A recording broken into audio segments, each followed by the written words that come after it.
Hello everyone, welcome back. I'm doing this video in response to some great comments I got in one of the Facebook Polymer 80 groups, and it was in regards to a modification that I did on the firing pin for my Polymer 80 G43. So the modification that I did was, well, the problem that I had first of all was that as the case was coming up, right, the cartridge was coming up, the bottom of the rim was striking the bottom of the firing pin. Okay, so on the G43 firing pin, there is a slight angle over here near the front, but I was catching a little further back. So what I did is I just brought this angle a little further back, so that as the rim comes up, it would push the firing pin back.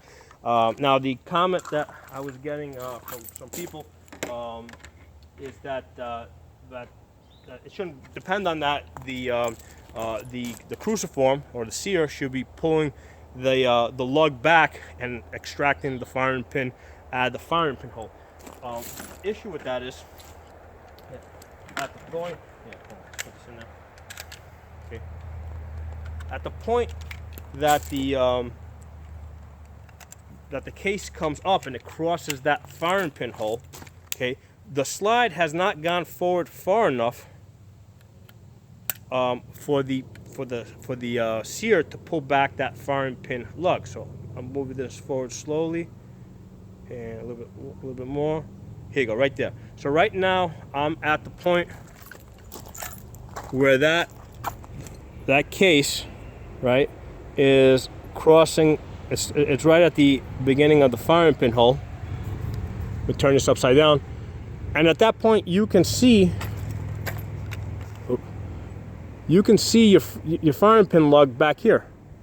Right, there's your firing pin lug. Turn the gun back around. Okay, once again, there's the point.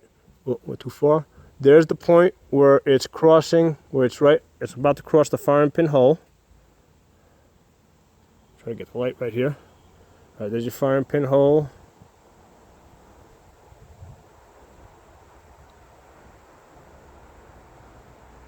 And right there is your sear. I'm sorry, not your sear, is your lug. So that hasn't gone far enough. I can actually, let me get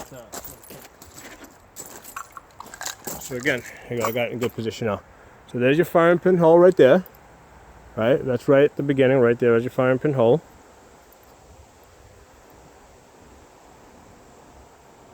Okay, and without moving my hand,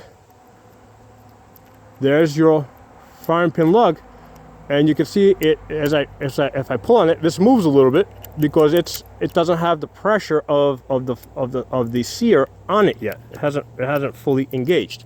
Okay, so that's not what's gonna, at this point where it's crossing the firing pin hole, that's not what's gonna pull that firing pin back. Now what I did, I pulled out my Glock OEM. So here I have a Glock 22. Pull that. All right, here we go. So I just pulled the firing pin. I just pulled the trigger rather. And there it is. You can see your firing pin hanging forward. Okay. So at this point, it's been pulled back, because at this point the sear goes all the way back. But when you press it, right, okay, it's forward, and it has to get forward a little bit more. Let's see if we can get that right there. It just got pulled in now, so it has to get this far for it to get pulled back, because I actually saw it get pulled back, and this is something you guys can test on your own. All right, so it's got to go in about that deep in order for it to engage, and for that firing pin to get pulled back. Same deal here, Glock 17. OEM, haven't changed anything on this. Here we go.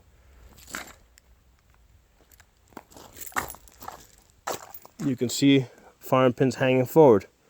All right, so I'm going to pull it back slowly, and you'll see. Actually, bring it forward slowly, As I bring it forward slowly, you'll see it get pulled back right before it's about, there you go, it just got pulled back. You can see how much space I got there. All right, so that lug is a lot deeper than at the point where that, you know, where the back of the case is coming up and it's passing, you know, it reaches that firing pin hole. So again, I didn't sharpen the firing pin, right? I didn't change the face of the fire. By the way, this is an unmodified firing pin for the G43. The modified one is in the Glock, is in the gun working.